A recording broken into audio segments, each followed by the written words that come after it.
But I'd still like to start by thanking you, the judge, for being here, especially on Saturday. I'd like to thank all the members of the audience, especially the one who is videotaping. I'd like to thank the government team for its excellent argument with this case.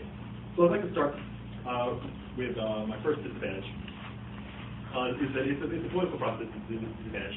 And the link here is that by conditioning aid to Israel in times of trouble, when Israel is under political scrutiny worldwide, America will be perceived as fair weather friends.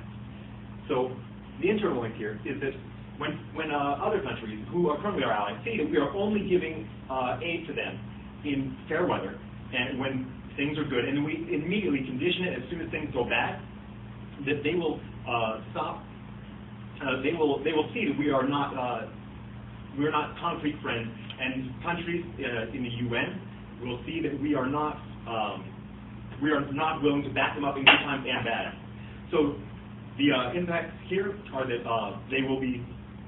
Or another internal link is that they will see that our support in Iraq is only momentary while things are going good. So therefore, the impact of this is that when we pull out in 2010 and 2011 of Iraq, they will not be as willing to stay there and assist the ICDC, the Israeli Defense Forces, who are going to be maintaining peace in that time. So when they pull out, Iran, who has an army of 50,000 troops ready to march, they will be able to easily overtake the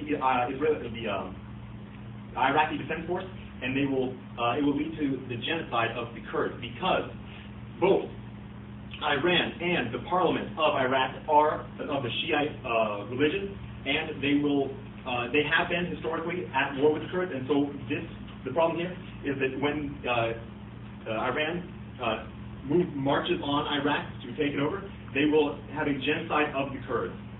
Moving to my second disadvantage is of nuclear war. The other side has claimed that there is a possibility of nuclear war, and this is very true.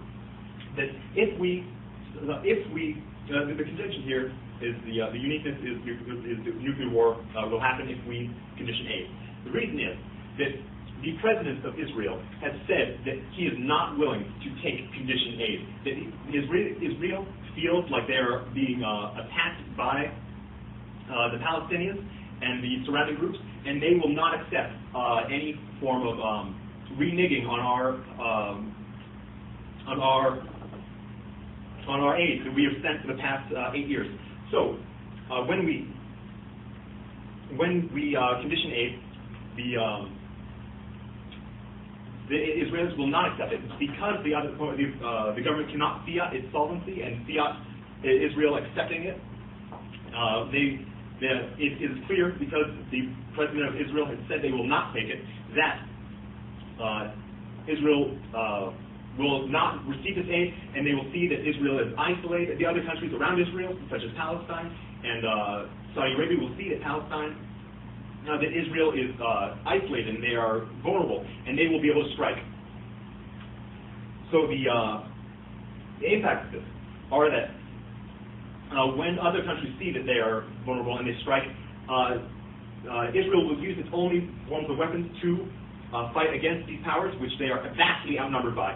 Their only current weapons of defense, because they do not have the number of troops to combat them, is nuclear weapons.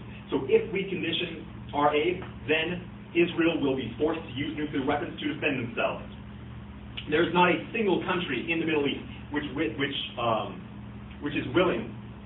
not wish to see Israel wiped off the face of the map. Yes, I'll take the question. So why weren't these other impacts played out in the time period between Jimmy Carter's administration and Bill Clinton's administration, when this plan was actually intact? Because the reason this is because during the Bush years, there's been much time which has passed. During Bush years, when we gave unconditional aid to Israel, they were able to expand. They were able to develop settlements in the West Bank and other places, and so we would be taking back area that we have been giving them over the years progressively, and so this area, which they did not have during the Jimmy Carter and Clinton administrations, which they gained, we will be taking it back, and it will be taken back by Palestine. So, moving on to my third disadvantage, which is that the United States will be, now moving on to case. Moving on to case. Currently, they've laid out a great case, but the one problem here is their solvency. Under their first advantage, they claim that the Fatah will be elected if the people feel that it is beneficial for them. However, the Fatah is not representative of the Palestinian people.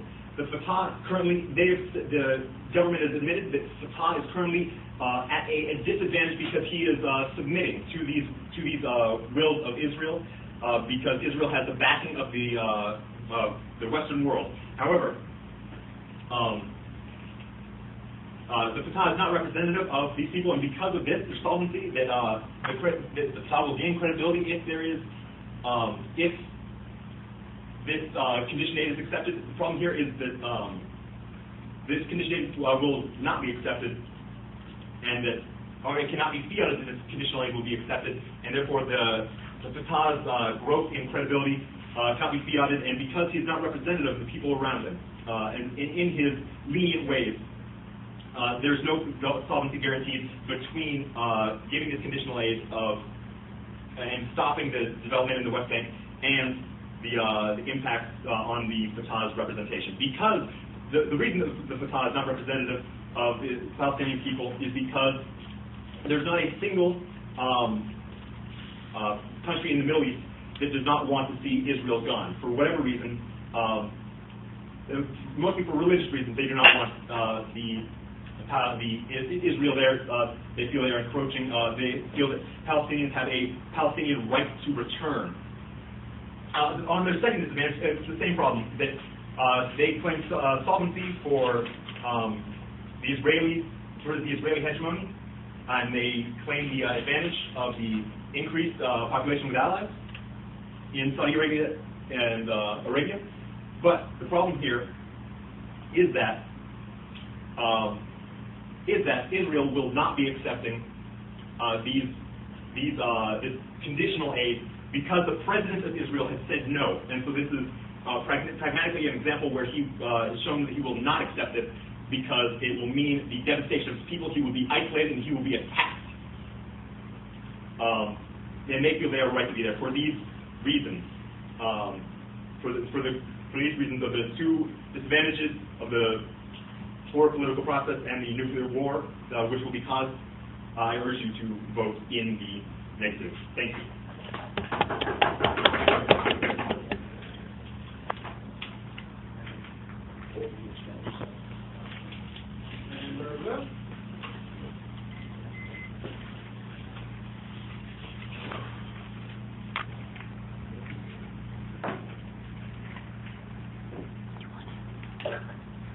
To give a quick roadmap, I'm going to first address the two off-case provisions and move back on the case. I'd like to thank you for everyone here, the speakers of the House, members of the Parliament, the opposition for bringing this case, and my partner, the Prime Minister. Just to start off here, let's talk about disadvantage one, which is poor political process. Now, the opposition here states that specifically, if we give conditional aid to Israel, essentially we are the way this plan works. Essentially, we are giving them conditional things. We're conditional friends. I think the term they use was fair weather friends, so we only help support them in times of need. Well, the fact of the matter is that everyone knows we're friends with Israel. There's no exception there. And even when they were in times of stress, we still would help them out. It's actually that's not necessarily, their whole disadvantage here isn't necessarily true. Just because we're giving them any sort of conditional aid because they stopped building any sort of additional settlements on the West Bank, doesn't mean that they're going to see Israel as a weakened state or any sort of poor political process. Nobody's going to believe that because we want them to stop expanding into their territory, expanding into the West Bank territory, that we are in fact not supporting Israel anymore. No, in fact, we just want them to stop